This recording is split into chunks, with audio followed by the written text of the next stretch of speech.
Mongol. Ia merayakannya dan mengumpulkan al-ulama wal qadata wal amra fil qal'ati di kastil lisbatin nasabi wa bay'atihi untuk membuktikan garis keturunan dan membayatnya. Fathbata qadil qudati an-nasabi fi sana 609 hijriyatan atau 1261 masiyatan wa bay'ahu bil khilafati bi kitabillah wa sunnati rasulillah wal amri bil ma'ruf wan nahyi 'anil munkar wal jihadi fi sabilillah wa akhdhi amwalillahi bihaqqiha wa sarfiha fi mustahaqqiha. Jadi hakim menetapkan nasab pada tahun 659 Hijriah atau 1261 Masehi dan membaiatnya dengan kekhalifaan bi kitabillah wa sunnati rasulillah dan wal amri bil ma'ruf wan nahyi 'anil munkar wal jihadi fi sabilillah wa akhdhi amwalillah bihaqqiha wa sarfiha fi mustahaqqiha. Thayyib istamir. Al-Mansur Qalawun. Pada tahun 678 hingga 689 Hijriah. Ba'da 30 aman min qiyami dawlatil Mamalikiyah al-Bahriyah tawalla Qalawun al-hukma wa baqiya sultan fi baitihi hatta nihayati hadhihi daulah. 30 tahun setelah pembentukan pemerintahan Mamalik al-Bahriyah, Qalawun mengambil alih kekuasaan. Wa baqiya sultan fi baitihi hatta nihayati hadhihi daulah. Sultan Al-Mansur tetap tinggal di rumahnya hingga akhir pemerintahan ini. Faqad sara Qalawun siratan Baybars fil adalati wa idarati syu'unil bilad wa taqarrub ila sya'bi. Qalawun mengikuti kehidupan Baybars dalam keadilan, mengatur urusan negara dan mendekatkan diri dengan rakyat. Lam yakad as-Sultan Al-Mansur Saifuddin Qalawun yatawalla al-hukma fil biladi hatta akhri yaqtaribu ila nasi bi salihil a'mal farafa'an ashabihi al-amwali daribata zakati allati tusamma zakatud daulah. Sultan Al-Mansur Saif ad-Din Qalawun hampir tidak berhasil mengambil alih kekuasaan di negara sampai dia mulai mendekati orang-orang untuk kepentingan bisnis. Jadi, dia mengumpulkan uang dari pemiliknya, pajak zakat, yang disebut zakat pemerintahan. Wa khaffafa ad-dharaib 'ala tijar, dan mengurangi pajak atas perdagangan. Wa sanila mamaliki wa hasyatihi mimma dafa'al mu'arrikh Abul Fida ila al-qawl bi annahu aqama manar al-'adli wa sani siyasatil mulki wa qama bi tadbiril mamlakati wa sani qiyamin. Dan meningkatkan ke Mamaliki dan rombongannya yang mendorong sejarawan Abu Al-Fida untuk mengatakan bahwa dia mendirikan menara keadilan dan memperbaiki kebijakan raja dan dia mengatur kerajaan dan melakukan yang terbaik. Lalu istamir As-Sultanun Nasir Muhammad ibn Qalawun.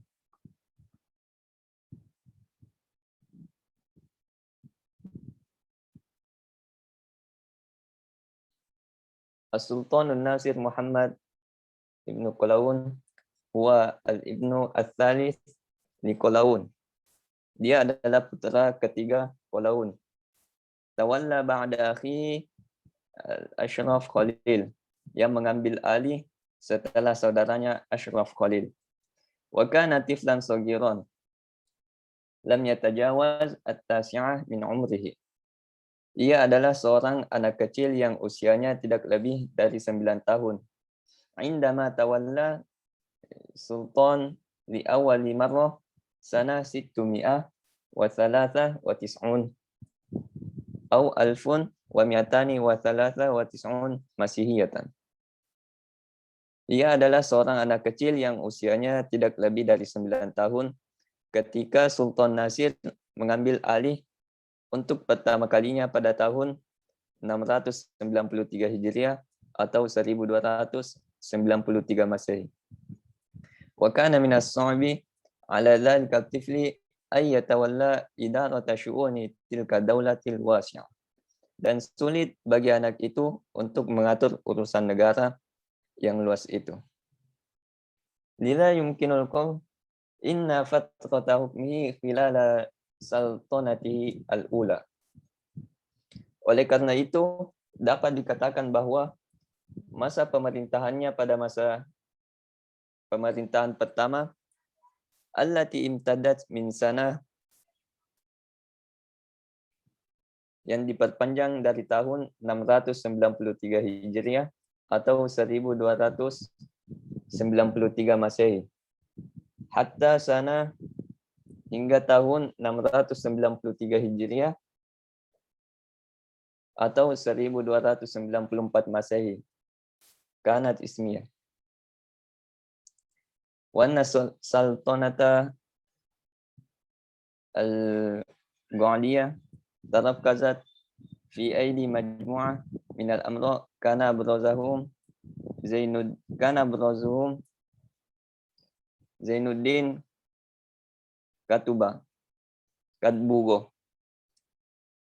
dan bahwa Kesultanan Ghaliyah terkonsentrasi di tangan pemerintahan sekelompok pangeran yang paling menonjol diantaranya adalah Zainuddin Katbugo alladzi qama bi'ali Sultan An-Nasir Muhammad bin Qalawun ba'da sana wahidah min tawallai al-hukm, yang melucuti senjata Sultan An-Nasir Muhammad bin Qalawun 1 tahun setelah pengangkatannya.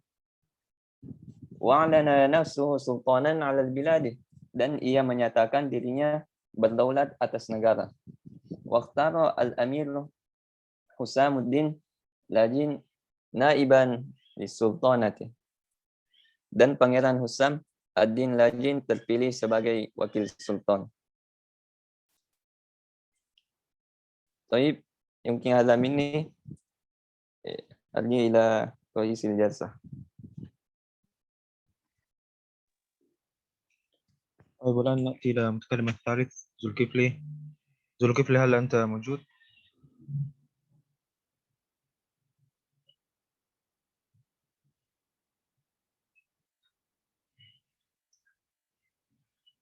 طيب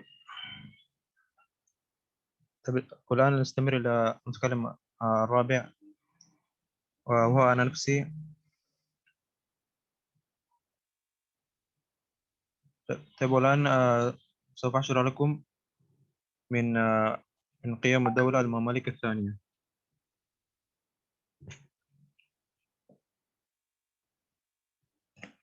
الممالك البرجية هم اشتراهم السلطان قلاوون أحد المماليك البحرية، وقد كان يطمع في إقرار السيادة في ذريته. Pembentukan negara Mamluk kedua, Burji. Mamluk Burji adalah orang Sirkasi ya. Sultan Qalawun membeli salah satu dari mereka, Mamluk Bahri, dan dia ingin menegakkan kedaulatan atas keturunannya. وتم له ما أراد فقد حكم هو وأولاده وأحفاده أكثر من قرن، من سنة 1279 ميلادي إلى 1382 ميلادي. Dia dan anak-anak serta cucu-cucunya telah memerintah selama lebih dari 1 abad, dari 1279 Masehi hingga 1382.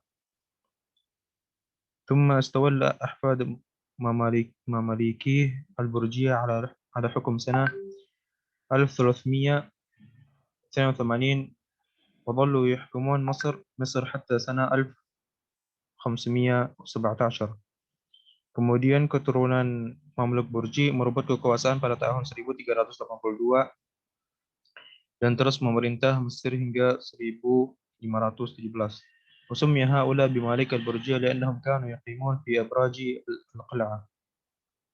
Mereka disebut Mamluk Burji karena mereka tinggal di menara kastil. السلطان الظاهر برقوق. يعد السلطان الظاهر برقوق أول سلاطين الممالك الثانية. سلطان الظاهر برقوق adalah sultan pertama dari Mamluk kedua. وكانت سياسته تنطوي على الأنف في معاملة المعارضين لحكمه حتى أصبح أحد إرهاب قاسي منه شعب مصر الكثير، وحكم البلاد 16 سنة وأربعة أشهر و27 يوما. Dan kebijakannya dalam memperlakukan mereka yang menentang kebijaksanaan sampai pemerintahannya menjadi hero terorisme yang kejam di mana orang Mesir banyak. Dan dia memerintah negara itu selama 16 tahun, 4 bulan dan 27 hari. Wattasa'at ad-daulah fi ahdihi, dan negara berkembang selama masa pemerintahannya. Walamma tuwaffi sana 801 Hijri atau 1399 miladi, بايع الخليفة والقضاء الأربعة ابنه فرج بن برقوق ولم يكن عمره يزيد عن 13 سنة. Ketika ia meninggal pada tahun 801 Hijri atau 1399 Masehi, Khalifah dan 4 hakim berjanji setia kepada putranya Faraj bin Barquk ketika dia tidak lebih dari 13 tahun. Sultan al-Malik al-Nasir Faraj bin Barquk. تولى السلطان فرج الحكم خلفا لأبيه من سنة 801 إلى 815 هجري أو 1399 إلى 1412 ميلادي. وتولى أتابكة العسكر الأمير إيتمش البيجاسي وصاحب عملية نقل السلطة الهزة المعتادة في مثل هذه الظروف عن قيد واعتقال وقتل وخنق وعزل البعض أمراء المماليك من ناحية وإفراج وترقية وتولية لبعض الأمراء من ناحية أخرى. Sultan Raja Nasir Faraj bin Barquk. Sultan Faraj mengambil ahli sebagai penerus ayahnya dari 801 sampai 815 Hijri atau 1399 sampai 1412 Masehi. At-Tabir al-Askar mengambil alih Pangeran Aitmash al-Bijasi dan pemilik proses peralihan kekuasaan. Perubahan yang biasa terjadi dalam keadaan seperti itu, dengan menangkap, membunuh, mencekik, dan menyingkirkan beberapa pangeran Mamluk di satu sisi dan melepaskan, mempromosikan, dan pengangkatan beberapa pangeran di sisi lain. السلطان الملك المؤيد أبو النصر شيخ المحمودي. وقد استطاع المؤيد شيخ السيطرة على أمور دولته. المؤيد شيخ mampu mengontrol urusan negaranya. وقطع دابر الفتن خلال السنوات الثمانية التي تسلطن فيها حتى توفي سنة 824 هجري أو 1421 ميلادي. Dan memutus perselisihan selama 8 tahun di mana dia memerintah sampai ia meninggal pada tahun 824 Hijri atau 1421 Miladi. Sultan al-Malik al-Ashraf Brisbai. حكم برسباي دولة المماليك مدة تزيد عن 16 عاما امتازت بالهدوء والاستقرار وقلة الاضطرابات وإن على الناس في عهده من سوء الأحوال الاقتصادية وارتفاع الأسعار بسبب سيادتها الاحتكارية. Resmi memerintah negara Mamluk selama lebih dari 16 tahun dengan ketenangan dan stabilitas dan kurangnya kerusuhan, dan bahwa orang-orang di bawah pemerintahannya memiliki kondisi ekonomi yang buruk dan harga naik karena kebijakan monopolinya. وفي سنة 841 هجري أو 1437 ميلادي توفي السلطان الأشرف برسباي بعد أن حكم البلاد 16 عاما و8 أشهر وخمسة أيام. فكثر عليه الحزن والأسف من الناس بمصر لأن البلاد كانت هادئة في أيامه وخلت من الفتن والحروب. Pada tahun 841 Hijri atau 1437 Miladi Masehi, Sultan Ashraf Brisbane meninggal setelah memerintah negara itu 16 tahun, 8 bulan, dan 5 hari, dan dia diliputi oleh kesedihan di antara orang Mesir. Karena negara itu tenang pada zamannya dan tidak ada perselisihan dan perang. طيب وهذا مني وشكرا على حسن استماعكم واهتمامكم والسلام عليكم ورحمة الله وبركاته. Waalaikumsalam warahmatullahi wabarakatuh.